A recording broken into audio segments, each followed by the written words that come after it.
ইন্ডিয়াতে রমজান মাসে সবচাইতে বেশি সেল হয়েছে কি জানো? এই যে স্পিকার, মানে রমজান উপলক্ষে এত পরিমাণ স্পিকার নিছে মানুষ, যা বলার বাইরে। ওই যে কোরআন তেলাওয়াত শুনবে এই জন্য। তবে এবার কোম্পানিগুলোও কিন্তু খুব রিজনেবল প্রাইসের মধ্যে অনেক ভালো ভালো স্পিকার নিয়ে আসছে। টাকা 500, 700, 1000, 1200 টাকার খুব ভালো ভালো স্পিকার নিয়ে আসছে। আমি একটু দেখাই স্পিকার গুলা।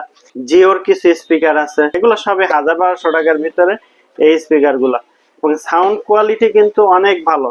আর জিওতে এমনিতে একটা ব্র্যান্ড ভ্যালু আছে, এতে প্রোডাক্ট গুলা খুবই ভালো হয়। আমি যদি কিছু স্পিকার খুলে দেখাই, দেখো এই স্পিকারটা, এই স্পিকারটা অনলি 550 টাকা। যে একটা স্পিকার, প্রত্যেকটা কিন্তু ওয়্যারলেস এবং সাউন্ড কোয়ালিটি কিন্তু অনেক বেস্ট।